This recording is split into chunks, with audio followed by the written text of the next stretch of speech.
우리가 이번 더위가 117년 만에 어쩌면 기상 관측한 이후로 최고의 무더운 한 해다. 사실은 지난해도 그랬어요. 지난해도 최고로 더웠던 한 해였다. 그 기록을 올해 지금 깨고 있는 거죠. 많은 세월이 흐른 다음에 2025년은 그래도 괜찮은 때였어 라고 말할 날이 앞으로 올지도 몰라요. 왜냐하면 이게 좀 나쁜 의미로 고비를 넘어가고 그래요. 예전부터 이 지구의 환경을 생각하는 사람들은 산업혁명이 시작될 때 그 온도에서 그때 온도에서 1.5도가 이상으로 올라가면 걷잡을 수 없이 지구 환경은 파괴될 거다라고 오랫동안 경고를 했어요. 그거를 늦추려고 전 세계가 별 수단, 방법, 회의를 다 했었어요. 지난해 넘어버렸어요.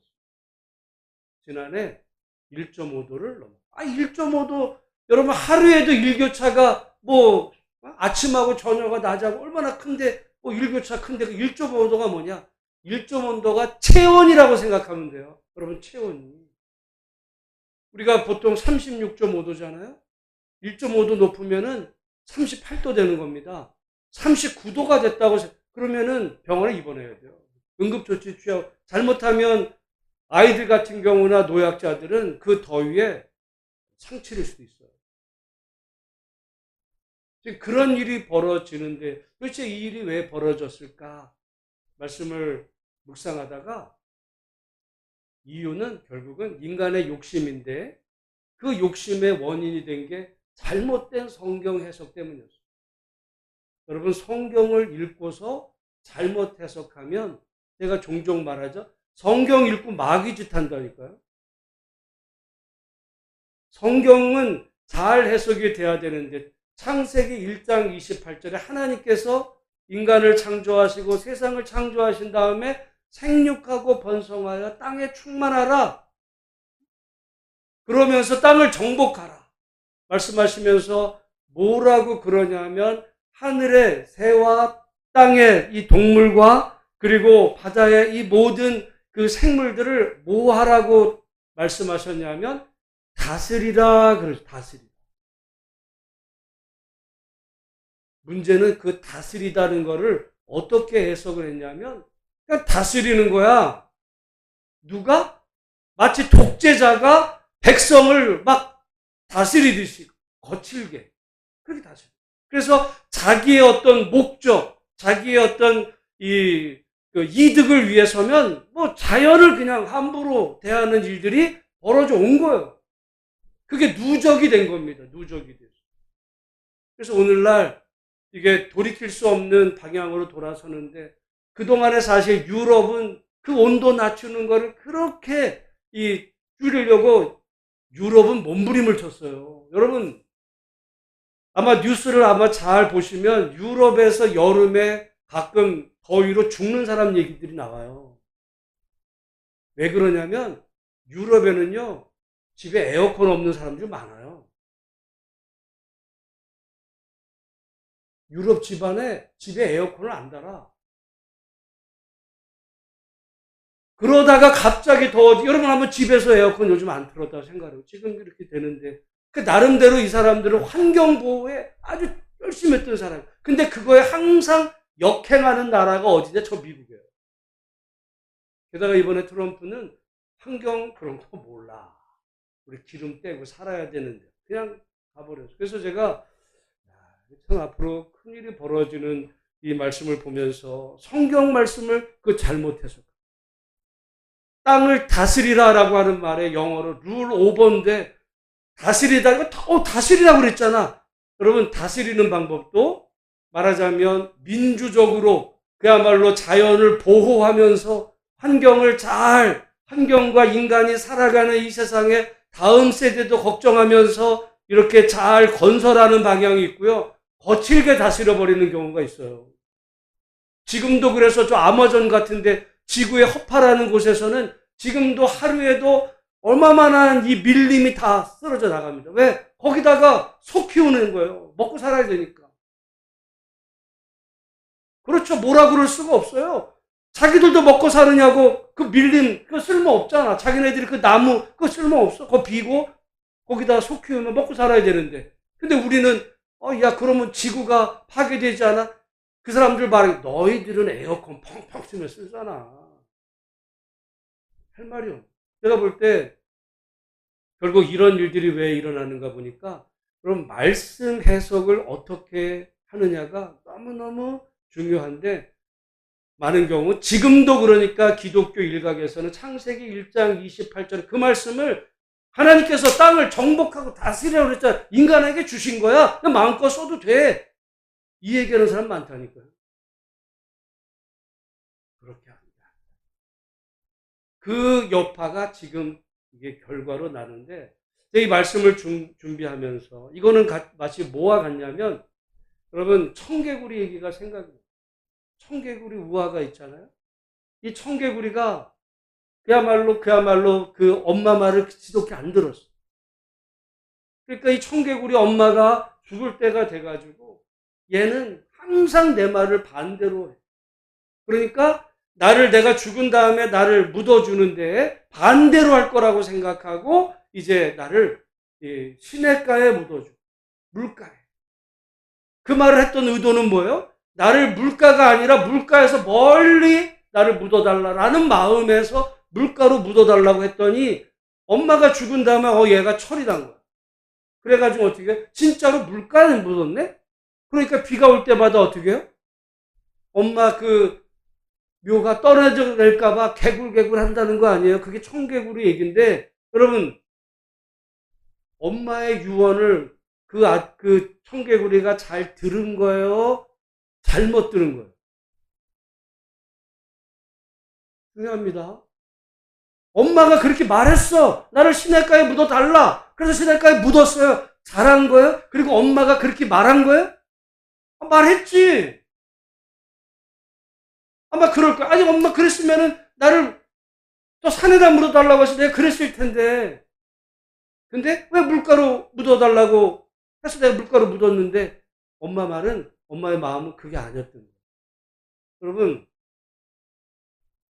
우리가 성경을 볼 때도 성경에 어떤 말씀이 있다고 해가지고 여기 성경에 이 말씀이 있네? 그러니까 그대로 지키면요 마치 청개구리 아들 같은 경우가 되는 경우도 있어요. 그렇게 말한 그 하나님의 의도 그거를 이해를 해야 되는 거예요. 그 문자가 아니라 그렇게 말한 하나님의 말씀의 그 의미 우리가 이거 매우 중요한데 이거를 잘못 해석하면 이제 이단에 빠집니다. 이단이 뭐라 그래요? 야 성경에 안식일을 지키라고 그랬잖아. 안식일은 무슨 요일이에요? 토요일이야. 근데 왜 너희는 일요일날 지켜? 토요일날 지키라고 그랬는데 그 얘기 하는 거예요. 그럼 뭐라 그래요? 그러게 나도 모르겠네. 여러분 그러잖아요. 나도 모르겠네. 성경에 보면 6월절 지키래.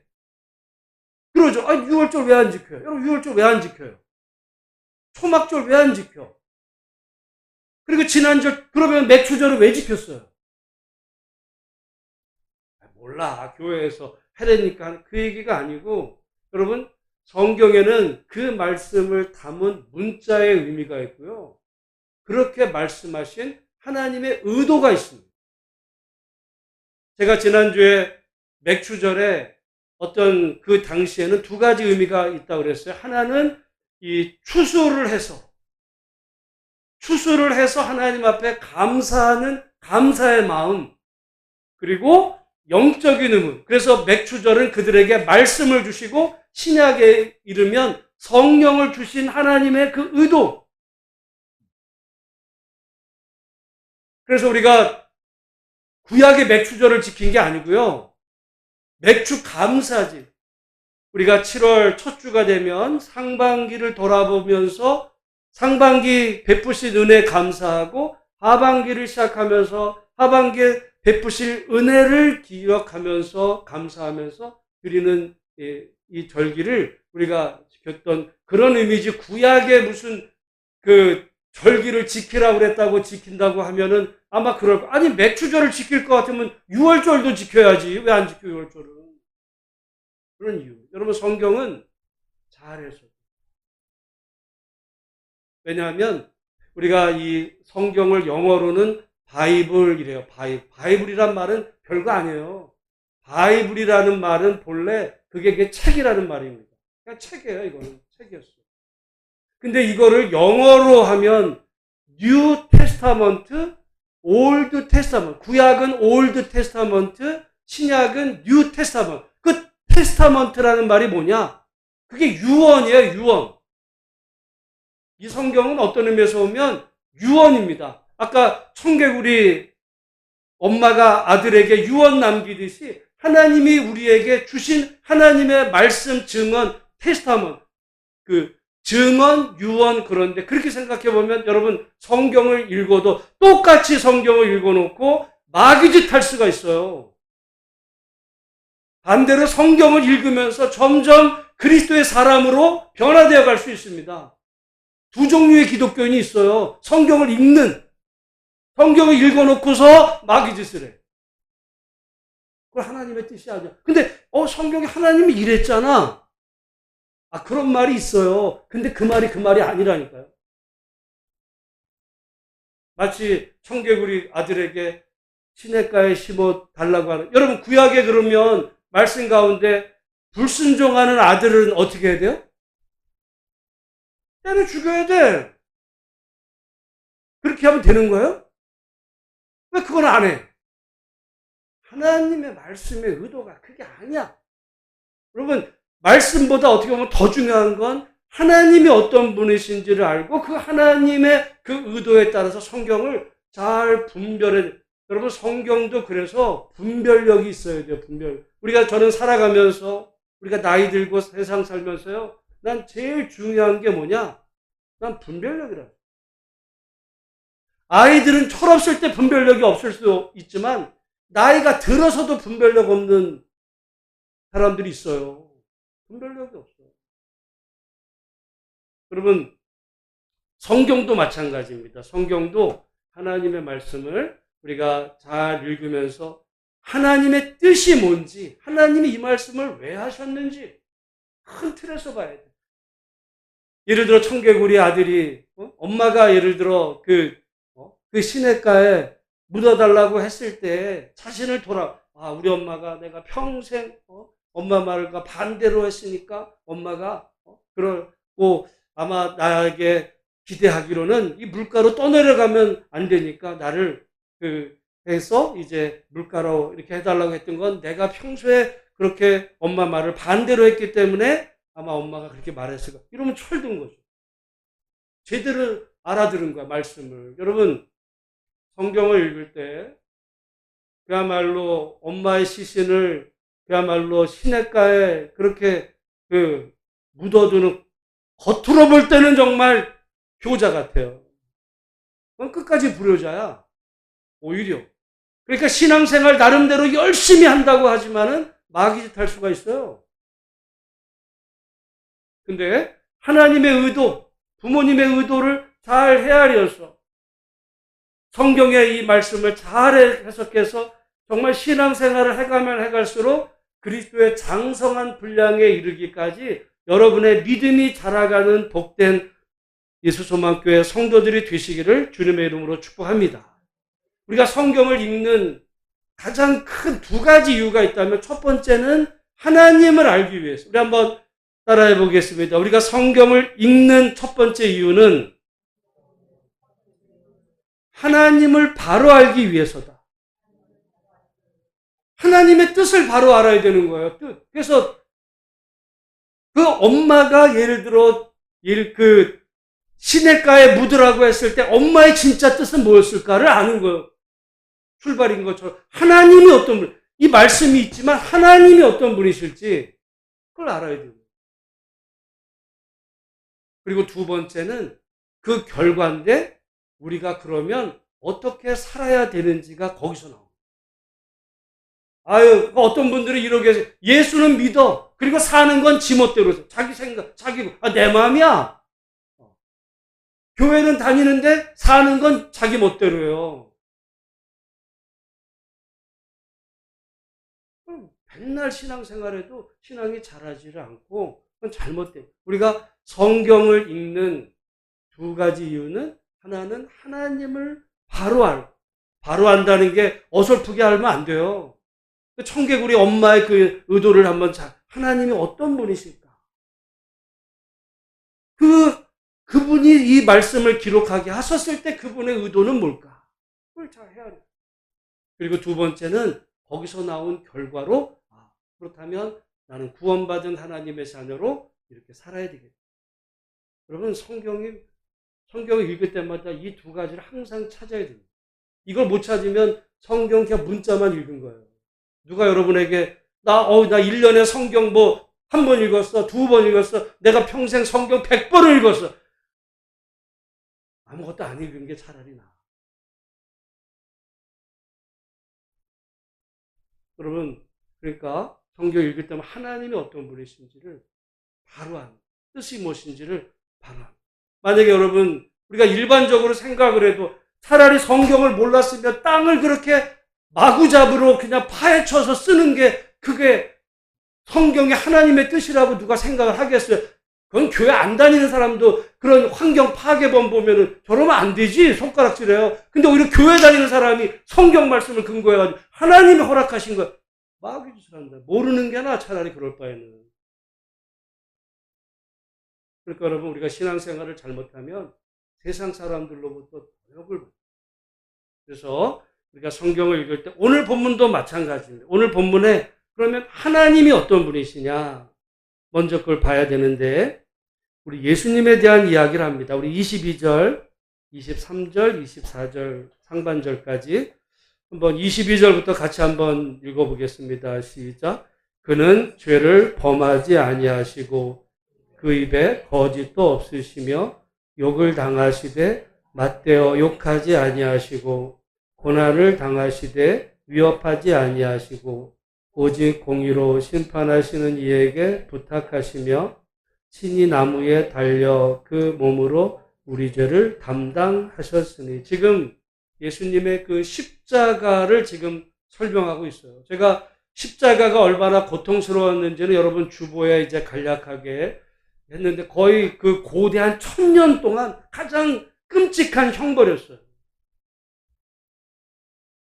그게 고대 페르시아 로마에서 쓰던 정말 최악의 그런 고통스러운 형벌이었는데 예수님이 지금 그걸 당하셨다 이거예요. 그러면 예수님이 죄가 있으셔서 당하셨냐? 여기 말씀해 보면 그런 죄를 범하지 않으셨다 그래요.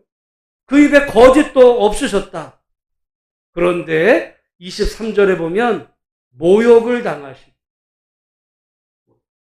욕을 당하시다라는 말은 모욕을 당했다는 거고요. 그 다음에 보니까 고난을 당하시대.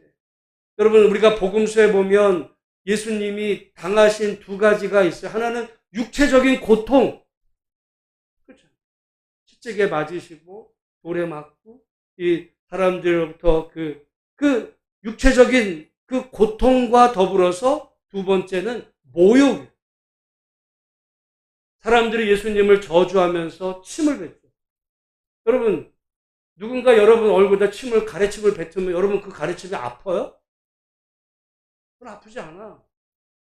근데 그게 모욕적이에요. 오늘날 우리는 다 어떻게 보면 이 물질에 그냥 모든 거를 물질, 돈 이거 가지고 이제 돈을 너무 좋아하다가 막 돌아버리는 이런 세상을 사는데 고대로 올라갈수록요 돈이 아니라 사람들이 제일 중요하게 여겼던 거는 명예였습니다. 오늘날도 그런 흔적이 남아있어요. 어떤 사람이 돈은 많아. 근데 사람이 아주 엉망이야. 그러면은, 저거, 돈만 많아가지고. 수전, 돈도 있지만 명예가 사실 고대로 올라갈수록 명예인데, 특별히 예수님 시대에는요, 돈의 의미가 없었어요. 여러분, 지금 2000년 기독교 역사에서 이 돈 거린 거는 종교개혁 이후로 한 400~500년밖에 안 돼. 그 이전에, 그래서 여러분, 우리 기독교 안에 크게 카톨릭하고 개신교가 있잖아요. 많이 다르지만 돈에 대한 관점도 다릅니다. 캐톨릭은 청빈한 거를,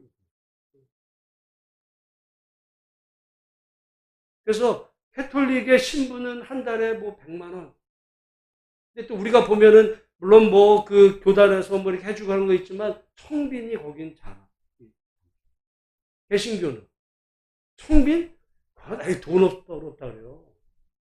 개신교는 뭐가 장점이야? 성공. 달라요. 청빈하고 성공하고. 그래서 개신교는 부자 되자고 그러잖아요. 부자. 성공한, 풀세, 억울함. 이게 다른데, 여러분, 이게 더 위로 올라갈수록 돈보다 사람들이 중요했던 게 명예였습니다. 저는 예수님이 고난당할 때 어떤 채찍에 맞았던 것, 그 고통보다 더 예수님에게 고통스러웠던 것은 그건 모욕을 당하고. 여러분 만약에 생각을 해보세요. 만약에 여러분 누군가가 여러분에게 1,000만 원 준다고 그래. 1,000만 원. 내가 1,000만 원 줄 테니까 지금부터 옷 쭉 활짝 벗고 저기 한번 저 수원시나 뛰어갔다 와봐. 그럴 사람 있어요? 진짜. 왜? 그건 수치스러워. 그러니까 예수님 여러분, 우리가 예수님의 어떤 십자가 상에 보면 예수님 십자가를 뭘 이렇게 가렸어요. 아니야, 빨개 벗긴 거예요. 모든 사람. 모욕을.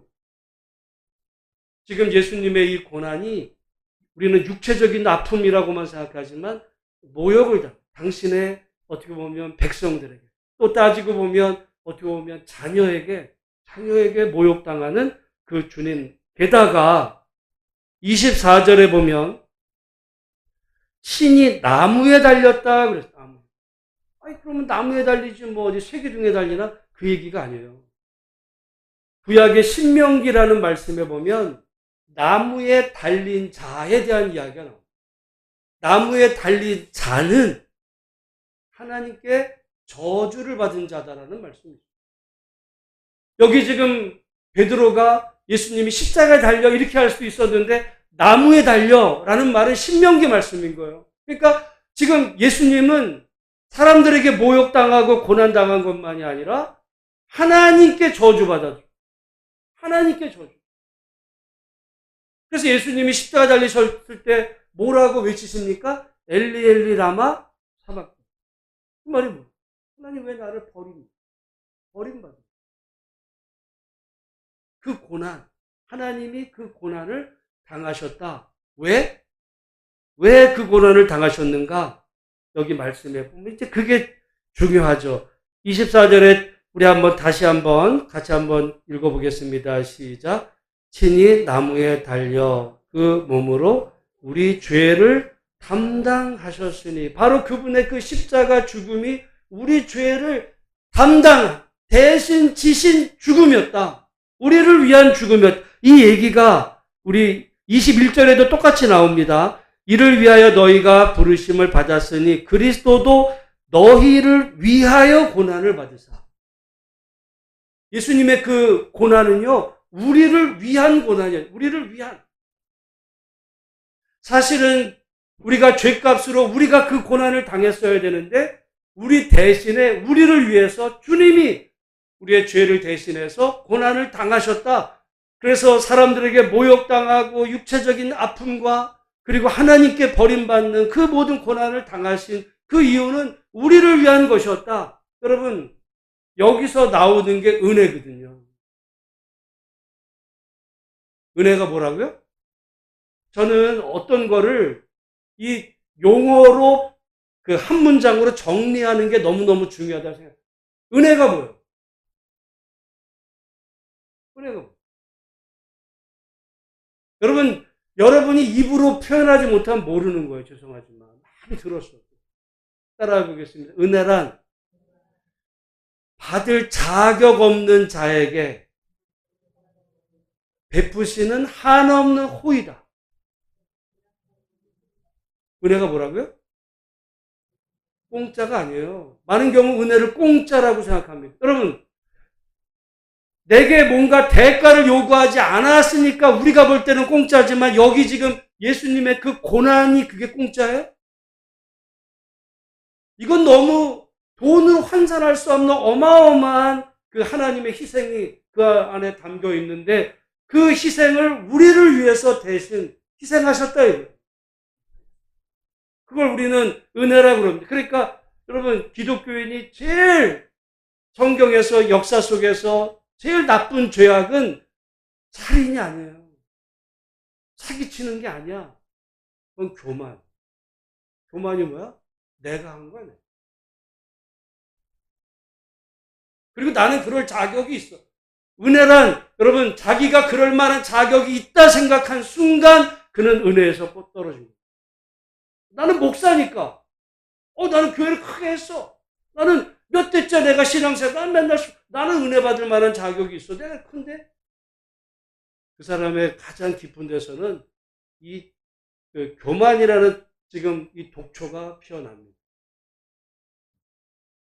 여러분 은혜란 항상 받을 자격이 내가 그럴 자격이 없는데 하나님께서 정말 돈으로 도저히 여러분 생명이에요.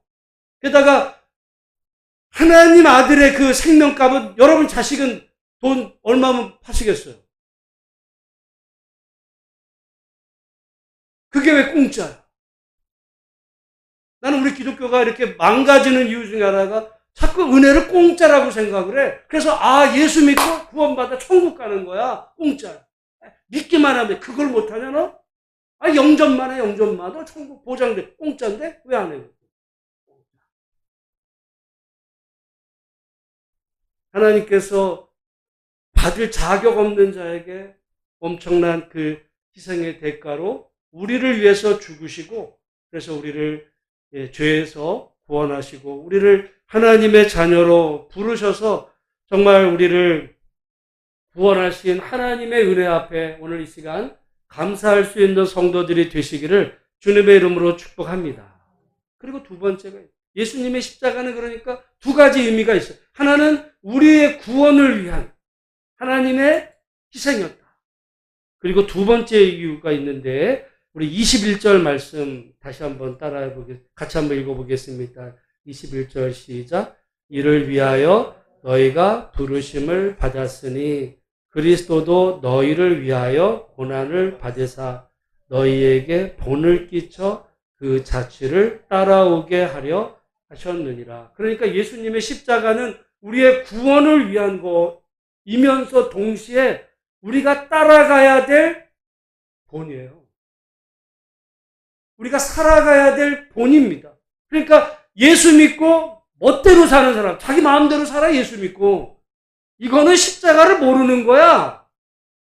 왜 십자가를 알아요? 예수님이 십자가를 지신 이유는 우리를 구원하신 것만이 아니라 그분의 그 본을, 그분의 그 발자취를 우리가 따라가는 삶을 살게 하시려고 그분이 죽으셨다. 이게 성경에서 말하는 겁니다. 그러니까 우리가 성경을 읽을 때마다 이 두 가지를 항상 하나님이 어떤 분이십니까? 여긴 지금 예수님의 십자가도 있지만 우리가 구약을 읽을 때 보면 하나님이 애굽에서 이스라엘 백성을 구원하신 하나님을 먼저 알아야 돼요. 그리고 하나님이 주신 그 말씀, 항상 그 말씀은 하나님의 자녀가 살아가야 될 삶의 기준이 됩니다. 그러니까 예수 믿고 자기 멋대로 살면서 교회는 다녀. 근데 사는 거 보면 엉터리고, 그리고 아까 말한 것처럼 성경을 완전히 왜곡해요. 다스리라 그랬다, 이거 다스려. 다스린다는 거를 지멋대로, 그냥 마음대로 해도 된다. 여러분, 그건 파괴지 다스리는 게 아니에요. 저는 이 환경을 다스리는 것 가운데 잘 다스려서 아름다운 게 우리 저 광교의 호수공원 같은 거예요. 얼마나 옛날에 거기 여러분 조기죽방죽, 저도 거기 추억이 많아요. 나는 실제로 대학교 내가 1학년 때 우리 고등학교 선배, 6년 선배가 우리 서클에서 그 치과 저기에다 군대 간 이 사람이 그때 당시에 군대에서 죽었어요.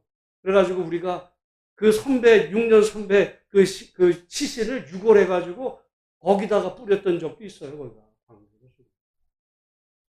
그때만 해도 나룻배 타고 들어가서 그때 80년대, 83년 초인데 지금 여러분 얼마나 아름답게 돼요. 하나님의 말씀을 읽고 이거를 그야말로 아름답게 하나님이 주신, 여러분 그렇죠. 이 모든 거 하나님이 주신 이 아름다운 거를 우리도 잘 활용하고 우리 후대들에게도 정말 이렇게 쓸 수 있는 터전으로 만들어주는 방식으로 이 자연을 개발하고 하는 게 그게 하나님의 뜻이겠지, 네 멋대로 하라라고 하나님이 주셨겠어요? 여러분 성경을 읽는 것도 마찬가지인데, 그러니까 성경에 보면 하나님이 어떤 분이신지를 알면 하나님의 말씀을 이제 바르게 해석할 수 있어요.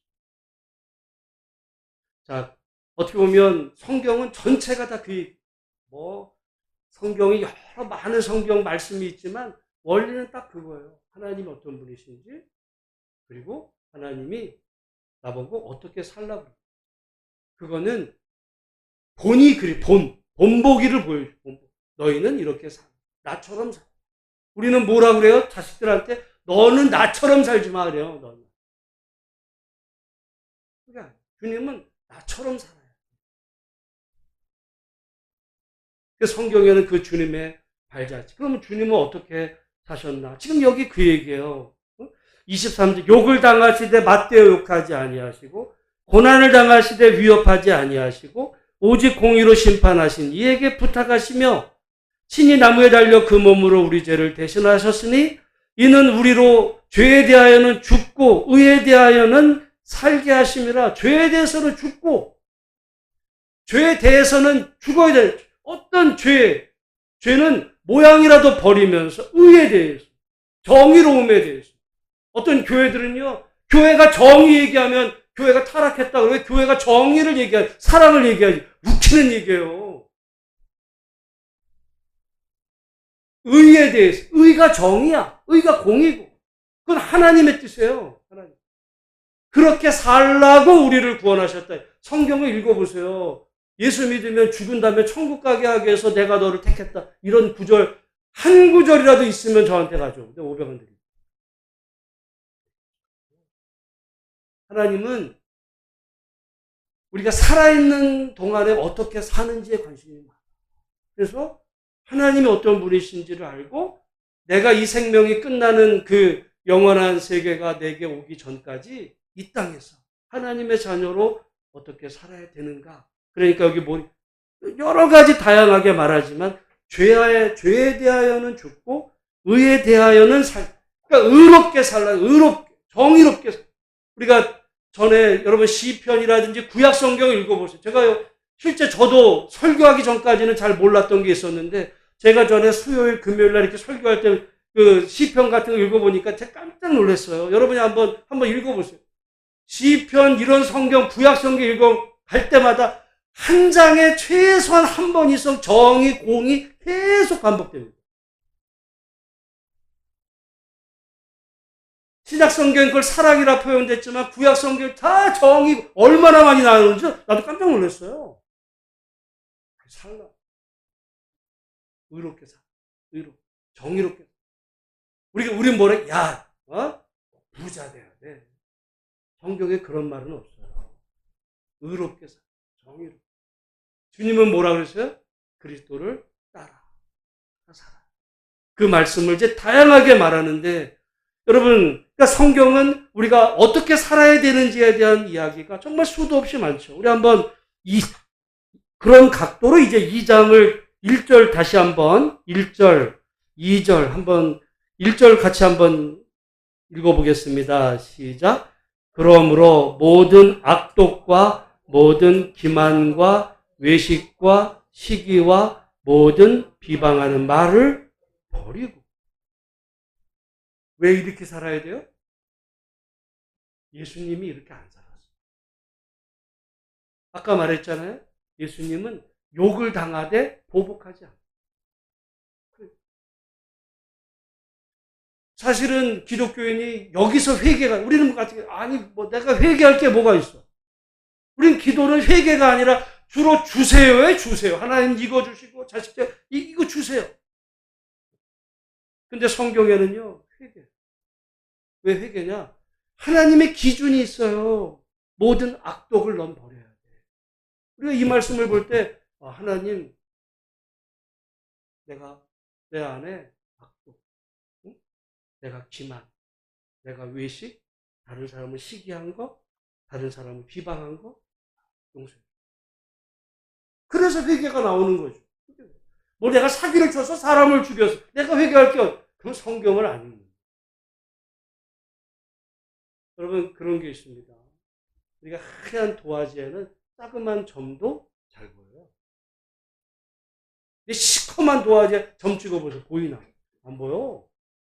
우리가 살면서 정말 회개할 게 내가 전혀 없다고 자꾸 느끼는 거는 어쩌면 우리 이 마음이 이 정욕, 죄로 꽉 차 있어서 그게 죄라고 느끼지도 않은지도 모릅니다. 그 다음에 여러분 2절 말씀, 2장 2절 말씀 다시 한번 읽어보겠습니다. 시작. 갓난 아기들과 같이 순전하고 신령한 젖을 사모하라.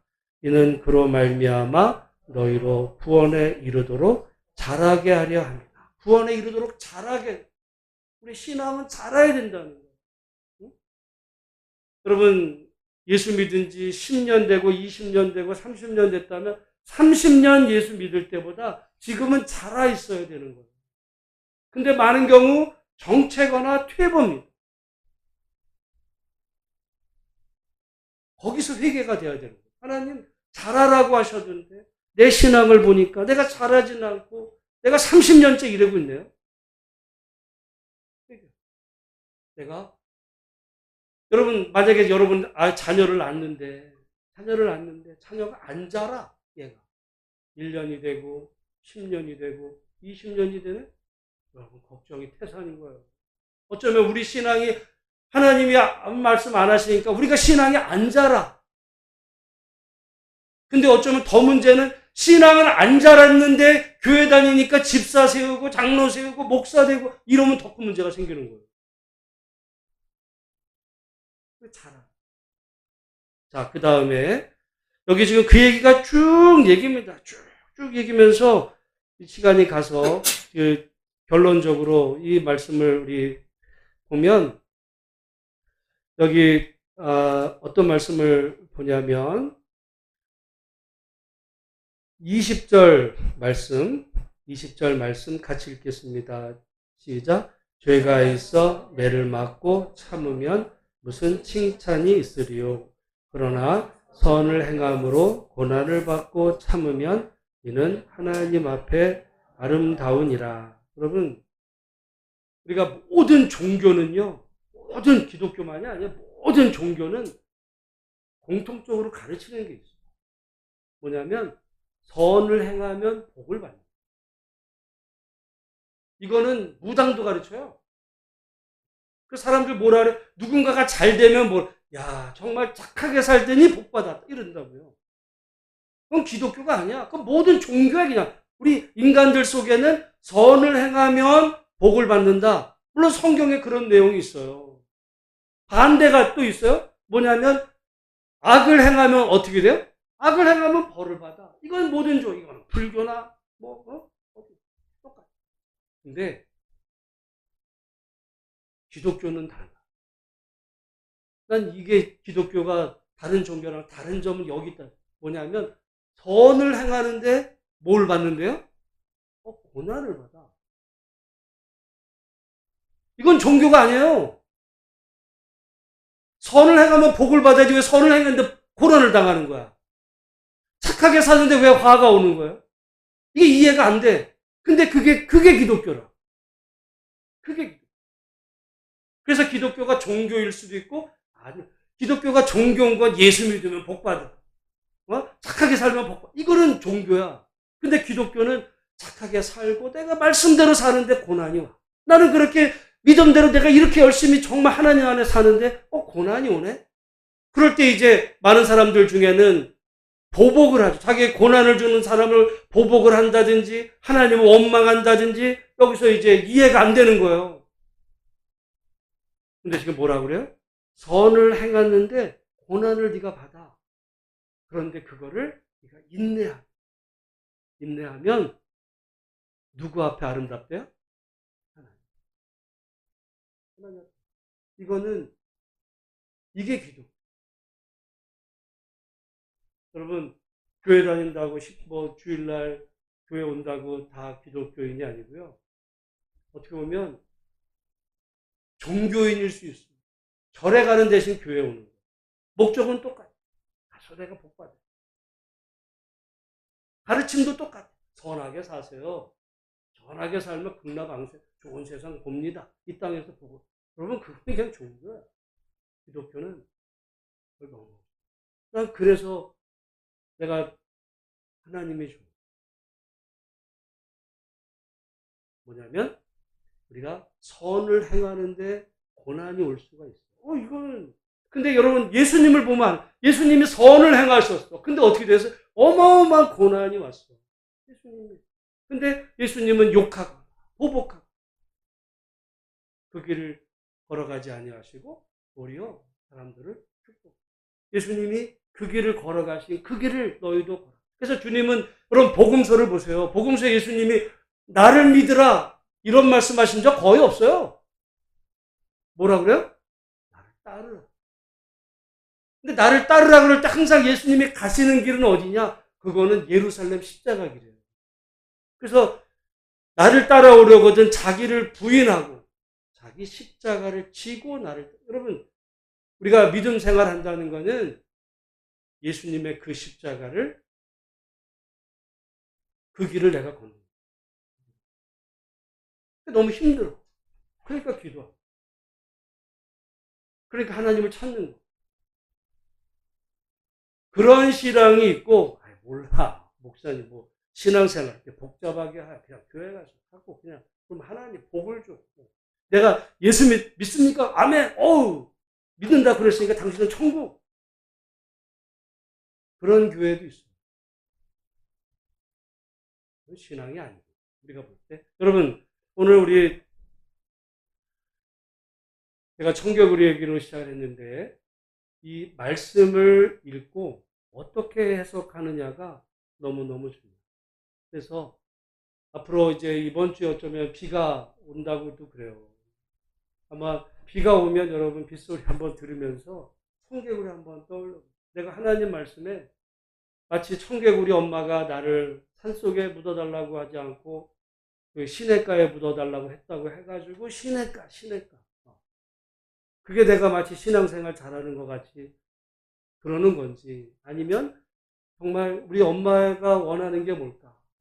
하나님이 원하시는 것은 어떤 것인지를 잘 분별하면서 내가 하나님의 마음에 합한 사람. 어쩌면 하나님의 마음에 합한 인생을 살려면요. 부모 말씀을 좀 거역하기도 해야 돼. 엄마가 시냇가에 나를 묻어달라고 했으면 묻어주는 게 효도가 아니라 엄마의 뜻은 그게 아닐 거야.